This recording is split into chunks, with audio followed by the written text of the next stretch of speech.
Hello students, ये कक्षा 3 की हिंदी व्याकरण की बुक है जिसका नाम है व्याकरण शिल्प हिंदी व्याकरण एवं रचना।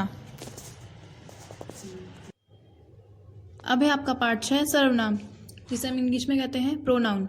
नीचे दिए गए चित्र को ध्यान से देखिए और समझिए। रोहित और नमन मित्र हैं, वे एक साथ खेलते हैं, उनके माता पिता भी उनसे खुश रहते हैं। रोहित अपने मित्रों की सदा मदद करता है, वह एक अच्छा बालक है। नमन पढ़ाई में होशियार है, वह कक्षा में प्रथम आता है।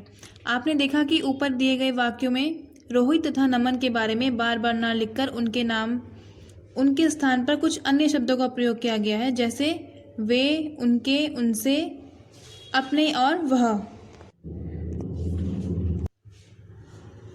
जिन शब्दों का प्रयोग संज्ञा के स्थान पर किया जाता है वे शब्द सर्वनाम कहलाते हैं, जैसे मैं, हम, तुम, आप, यह, वह आदि। सर्वनाम का प्रयोग करने से भाषा सुंदर लगती है। संज्ञा की तरह ही इसमें भी एक वचन और बहुवचन होते हैं। कुछ सर्वनाम शब्द दिए गए हैं आपको यहाँ पे एक वचन से बहुवचन बनाने के लिए। मैं का हो जाएगा हम, यह, ये, इसे, इन्हें, तुम, आप, वह, वे, उसे, उन्हें। अब है सर्वनाम के भेद। सर्वनाम के 6 भेद होते हैं: पुरुषवाचक सर्वनाम, निश्चयवाचक सर्वनाम, अनिश्चयवाचक सर्वनाम, प्रश्नवाचक सर्वनाम, संबंधवाचक सर्वनाम और निजवाचक सर्वनाम। ठीक है, पहला है पुरुषवाचक सर्वनाम। जो सर्वनाम बोलने वाले, सुनने वाले या किसी अन्य व्यक्ति का बोध कराते हैं उन्हें पुरुषवाचक सर्वनाम कहते हैं। ये 3 प्रकार के होते हैं: उत्तम पुरुष, मध्यम पुरुष और अन्य पुरुष। उत्तम पुरुष क्या होता है? कहने वाला अपने लिए जिन शब्दों का प्रयोग करता है उन्हें उत्तम पुरुष कहते हैं, जैसे हम, मेरा, हमारा। अब है मध्यम पुरुष। मध्यम पुरुष किसके लिए प्रयोग होता है? दूसरों के लिए प्रयोग होता है। जिससे बात की जाती है उसके लिए जिस सर्वनाम का प्रयोग होता है उसे मध्यम पुरुष कहते हैं, जैसे तुम, तुम्हारा, तुम्हें, तुझे। अन्य पुरुष, जिस व्यक्ति के बारे में बात की जाती है उसे अन्य पुरुष कहते हैं, जैसे यह, वह, इसका, ये, वे।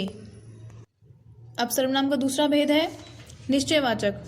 जिस सर्वनाम शब्द से निश्चित व्यक्ति या वस्तु का बोध हो उसे निश्चयवाचक सर्वनाम कहते हैं, जैसे यह, ये, वह, वे। अनिश्चयवाचक सर्वनाम, जिस सर्वनाम शब्द से किसी निश्चित व्यक्ति या वस्तु का बोध ना हो उसे अनिश्चयवाचक सर्वनाम कहते हैं, जैसे कोई, कुछ। इसमें कुछ भी हमें निश्चय नहीं बताया गया है कि क्या है। यह, वह कुछ भी नहीं बोला, उन्होंने किसी और की बात की, मतलब कोई, कुछ। अब प्रश्नवाचक, जिस सर्वनाम शब्द से किसी प्रश्न का बोध होता है उसे प्रश्नवाचक सर्वनाम कहते हैं, जैसे कौन, क्या, किसे।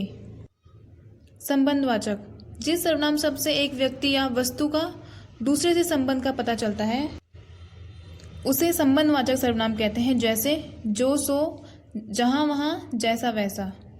इससे हमें क्या पता चल रहा है? संबंध का पता चल रहा है। निजवाचक, जो सर्वनाम शब्द कर्ता के स्वयं के लिए प्रयुक्त होते हैं उन्हें निजवाचक सर्वनाम कहते हैं, जैसे स्वयं, अपने आप आदि। ठीक है, ये अपने लिए प्रयोग किया जाता है। निज मतलब हो गया अपने, ये अपने के लिए प्रयोग किए जाते हैं ये सर्वनाम। तो ये आपका चैप्टर फिनिश होता है। Thank you.